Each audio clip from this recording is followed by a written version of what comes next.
Nako, heto na po mga kaubayan. Soto nilaglag si Ping, napaamin ni Aime. Nako, nasa meeting ka din Ping. Tota Soto nilaglag si Ping Lacson.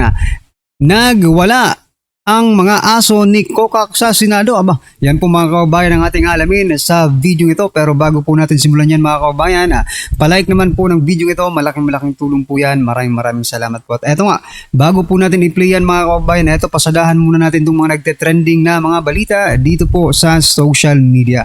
At eto nga mga kaubayan, si Ante Claire, nako.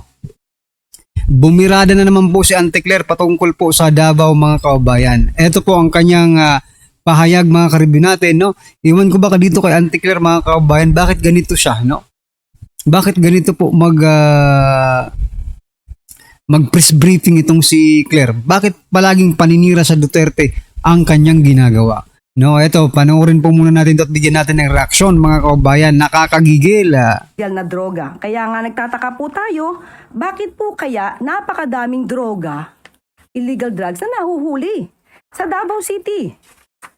What? Ito po, katulad po nito.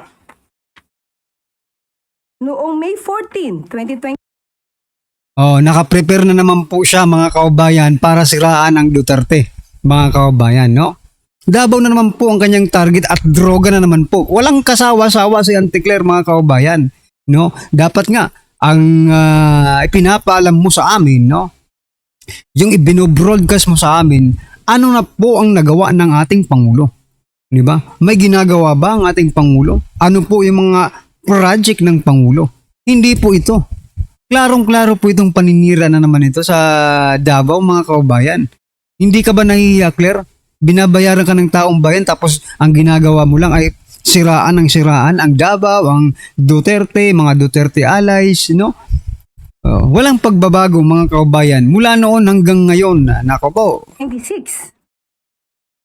Meron pong nahuli na sabat na halagang 15.6 million shabu mismo sa Davao City operation. Hindi po ba sakop niya ito? Kaya nga po, bakit? Sakop niya nga po kaya nahuli nga eh. Di ba? Hindi pinababayaan, nahuli. Okay?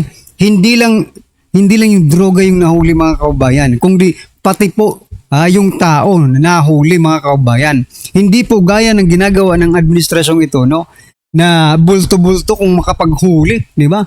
Ng mga ng mga illegal na droga, mga bulto-bulto, di ba? Tuni-tunilada. Pero wala namang nahuhuling tao, puro mga lang. Oh, which is good mga kaubayan. Yung may nahuli kang tao or yung droga lang yung nahuli ninyo. Diyan ka nagkamali, Claire, no? Sa sobra mong pag-alipusta sa Duterte, sa sobra mong pagsira sa pangalan ng Duterte, hindi mo nakikita yung ginagawa ng amo mo, di ba?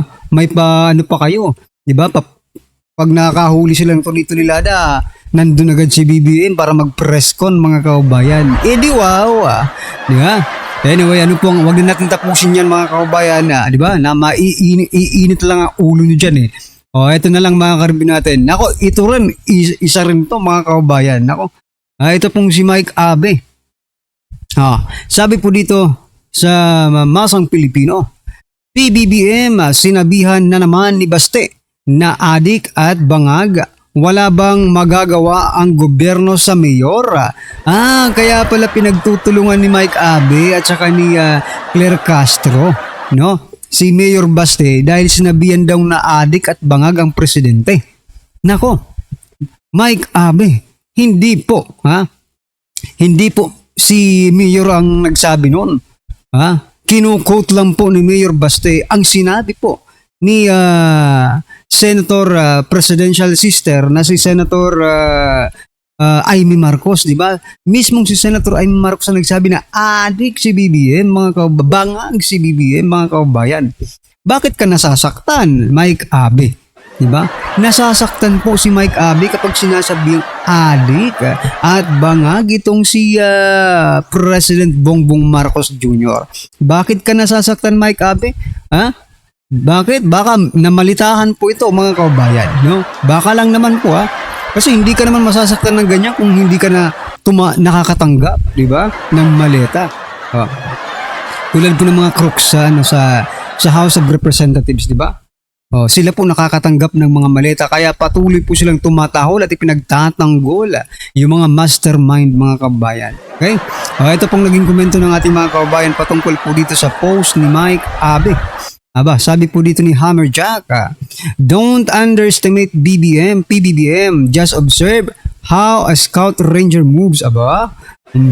Mike, government should prove to Baste the result of follicle test. Note, testing process must be in public to clear the name of our beloved PBBM. Correct, yeah? Oh. Yeah, correct naman talaga, di ba? O magpa-hair follicle test kayo para hindi na kayo napagbibintangan kung hindi man yan totoo. Di ba? Pero kung totoo yan, aray ko po. Di ba? Drug test to shorten the agony and to resolve the issue with the finality. Correct. Para magkaroon na po ng katapusan ang lahat ng na issue na ito patungkol po sa pagiging adik bangag ng presidente. Bakit hindi po mga kababayan hair follicle drug test mga kababayan? Sabi po dito ni Nevrem, di kasuhan. Kasuhan nila si Baste ng magkaalaman. Correct. Kasuhan nyo na. Hindi lang si Mayor Baste, lahat na po ng Pilipino kaya sabing adik ang presidente. Kasuhan nyo na po lahat ng magkaalaman po mga kababayan. Kasi parang tinatakot tayo. No? Sila na nga itong may issue, taong bayan pang tinatakot. Bawal ka magsabi na adik, mismo presidential sister na si Amy Marcos ang nagsabi na adik siya, di ba? Ay nako. Anyway, ano po ang inyong masasabi diyan mga kababayan? Just comment down below dito po sa sinasabi ni itong nasasaktan. Oo, nasasaktan po itong si Mike. Masakit talaga pagkatotohanan ng sinasabi sa iyo, di ba? Alright, eto pa mga karibin natin bago po natin i-play yung video. Eto, news update. Sabi po dito ni Senator Risa Hontiveros, kung maging siya, si Senator Win Gatchalian, magiging mabuting Senate President siya. Teka lang mga kababayan. Mabuting Senate President daw. Kung magiging Senate President si Senator Win Gatchalian. Teka lang, trahidor po yan eh. Senator Win Gatchalian is a traitor mga kababayan. Alam niyo po ba, nung nangampanya po sila, ginamit po nila si Vice President Sara Duterte. Mayroon po ngayong video, mga pictures circulating online mga kababayan that this Senator Win Gatchalian is being endorsed by Vice President Sara Duterte. Ngayon, sinasabi mo mabuting Senate President ito. May mabuti bang tao na matapos kang tulungan ay ilalaglag mo siya? Sa bagay, uso na po yan ngayon. Dahil nga sa presidente natin. Maybe you are just following the pattern of the president. Si President Bongbong Marcos Jr. tinulungan ni VP Sara na manalo. Tinulungan ni former President Duterte na maipalibing yung kanilang ama sa libingan ng mga bayani. But what they did? Trinahidor po nila. Yun. At nakikita ko mga kababayan na itong si Senator Win Gatchalian ay trahidor din. Matapos po siyang i-endorse ni Vice President Sara Duterte, ngayon naman po mga kababayan ay siya mismo, kung siya ang magiging Senate President, siya mismo ang lilitis. Siya mismo ang magkukonvict kay Vice President Sara Duterte sa impeachment niya ngayon. Kaya masasabi ko dito, sinungaling ka. Sinungaling ka, Hontiveros. Hindi po mabuting Senate President siya. Kung siya man ang maging Senate President kasi trahidor siya. Yan po ang totoo mga kababayan. Alright, eto na. Pasadahan na po natin yung video mga karibin natin. Pasok. The presentation or what we call the editorial video that we witnessed, yes. I would like to take exception of my being mentioned there. Parang lumalabas na parang lahat ng narinig nila or nakipag-meeting sa akin ang speaker o kung sino pa, parang pumayag ako. Sana tinanong nila yung source nila, pumayag ba ako? yung mga binabanggit na idea, I did not even mention it to any member of the Senate. Tungkol doon sa mga idea. Yan ang problema. Yan ang problema. Diba? Pero babaan natin yung age requirements. Diba? Sa pagiging presidente para makapasok si Vico Soto. O, diba? Ideas of, let's say, a regional Senate and all that. Ito mga idea ng mga tao to eh. Di ba? Kung nakikinig ka, narinig mo yung idea, ikaw ba'y sumang-ayon na? Dahil narinig mo? For example, in my case, I have never been in favor of Chacha. Charter change? Never. From the day I became a senator up to the present, ang dami namin pinagdaanan dyan. Ang mas gusto ko, CHA. CHA, CHA.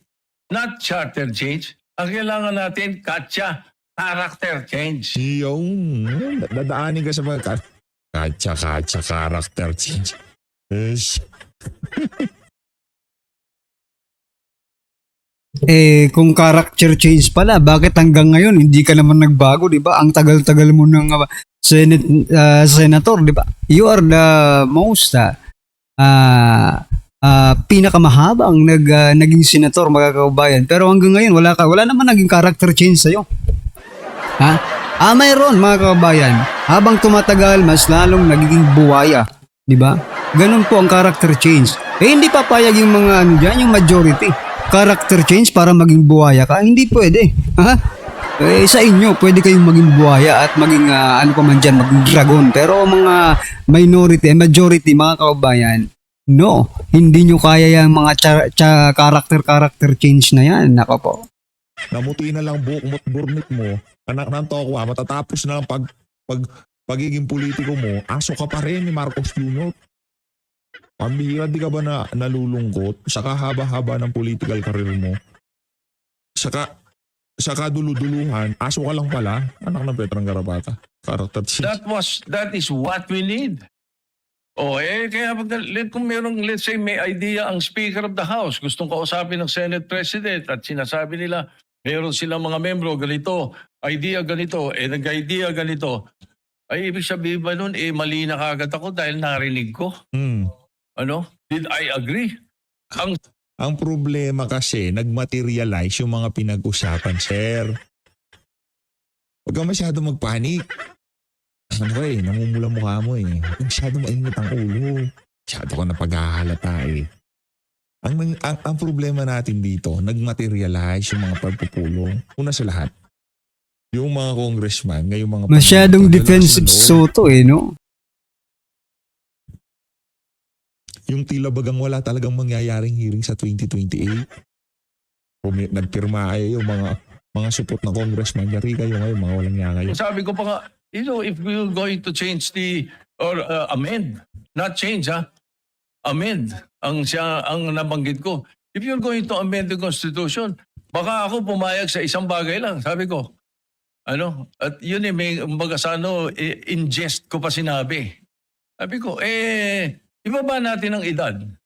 Bakit sa Amerika, 35 years old ng presidente? Ang senator, 30. Bakit sa atin, 40 and 35? Kaya mali pa rin yung sinasabi doon sa isa sa comment sa... Hindi. Kaya gusto mo mangyari yun para ma-segue itong si Vico Soto. Huwag kang mag-alala. Yung pagiging dapit hapon ng political career mo, magre-reflect yan, mararamdaman yan ng pamangkin mo. Okay? Ngayon, basta Soto, tuta. Yun ho tandaan nyo, basta Soto, tuta ng mga kawatan sa pamahalaan. Tandaan nyo ho yan. Diba tuta ho si Marcos Jr. Lahat ng gusto nang mangyari ni Marcos Jr. Pasukin ng NBI. Makipag-coordinate siya yun ang nangyari. Tuta, aso. Ikaw ang Senate President, aso ka ng executive, anak ng toka, mag-resign ka na. The distinguished lady na sinasabi, gusto ko raw iakyat into 50 para ma-disqualify doon sa Duterte. That's not true, Mr. President, Madam President. That's impossible. I never said that. Di ba? And I have nothing to do. Hindi naman sinabi na sinabi mo yun. Isa sa mga pag-uusap yun doon sa nangyaring meeting. Hindi naman sinabi kung sino ang nagsabi. Masyado ka naman defensive. So, talagang si Tuta Soto. Masyado defensive. Siya na paghahalta. With the proposal for Tinatawanan lang itong mga tagano eh. Mga bulagaan lang. any elections of Sara Duterte. Last Monday, nabulaga kayo. Last Monday, akala namin papalitan na itong si Cayetano. Ngayong Lunes na to, next Monday kaya ano mangyayari pambihira? In 2028, for all you know, I might vote for her. Di ba? Ano ba? Ganon ka kabalimbing. Ganon ka kawalang paninindigan. Ganon ka po. Mantakay mo, gusto mong ma-impeach tapos iboboto mo. Ano kasi ulo? So yan mga kabayan, todo deny, todo po ang pagdepensa ng very defensive na si Senator Soto. Doon po sa mga sinasabi ni Senator Amy Marcos. Pero mga kabayan, ano po ang inyong masasabi dyan kayo po ba naniniwala pa rin kayo dito kay Tuta Soto mga kabayan na hindi niya pinagsasabi yung mga sinasabi ni Senator Amy Marcos? Nako, ano po ang inyong opinion, reaction patungkol dyan mga karibin natin? Just comment down below at syempre huwag mong kalimutang i-like ang video ito. Malaking tulong po yan. Maraming salamat po.